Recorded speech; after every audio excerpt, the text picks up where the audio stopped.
हरिओम. अष्टावक्र गीता योगदास श्री जय गणेश जोशी यांचे प्रवचन. अध्याय 18 श्लोक क्रमांक 19.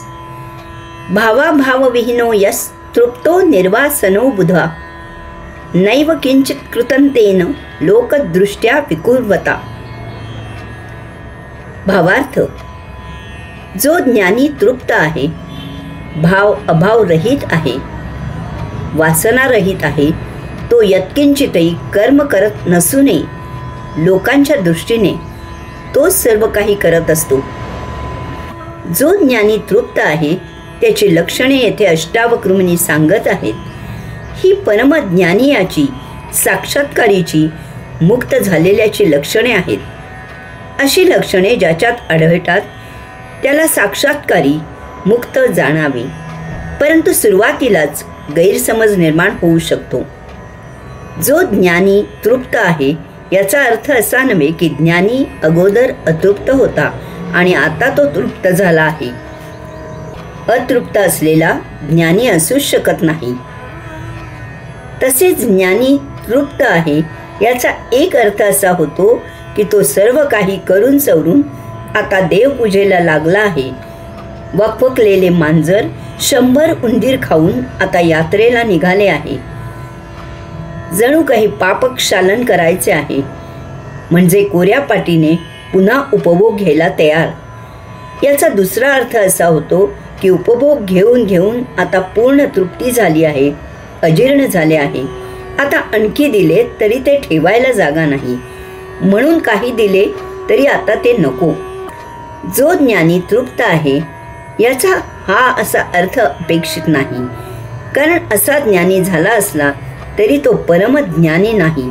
तो साक्षात्कारी असू शकत नाही, तो मुक्त होऊ शकत नाही, कारण अशी तृप्ती मूलभूत नसते, ती तात्पुरती असते. तो भौतिकातच बसलेला असतो.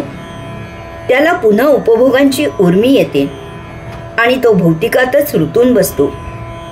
अज्ञानाचे बीज जळून खाक झालेले नसते. त्याला भौतिक वस्तू जगताच्या मोहमायेचे खतपाणी मिळते आणि उपभोगांच्या लालसेचा कोंब फुटतो.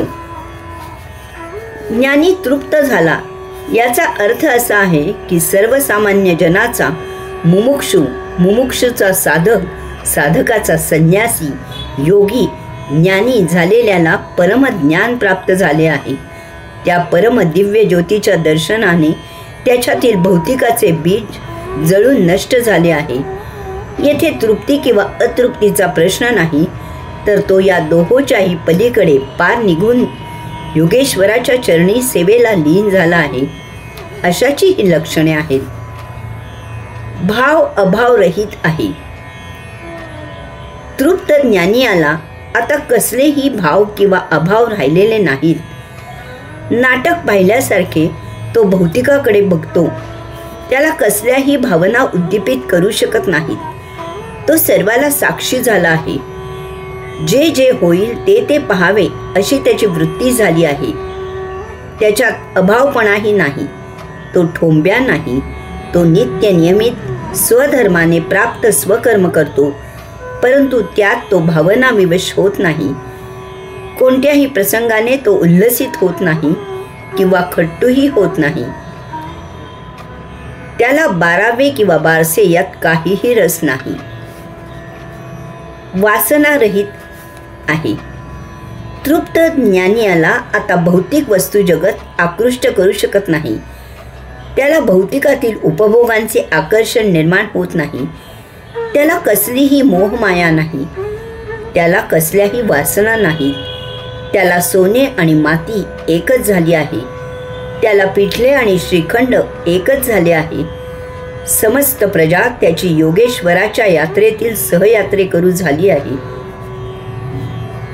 तो यत्किंचितही कर्म करत नसूनही लोकांच्या दृष्टीने तो सर्व काही करत असतो.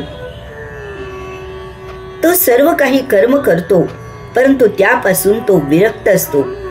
कर्म करून झाले की तो तेथे रेंगाळत नाही. केलेल्या कामाचे श्रेय त्याला नको असते. काम करून झाले की ते कोणी केले हेच तो विसरून जातो. सर्व काम प्रभू विभू करतो अशीच त्याची भावना असते.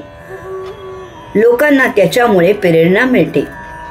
लोकांना तो काम करताना दिसतो, जाणवतो, म्हणून लोक म्हणतात की सर्व काम तोच करतो. हरिओम.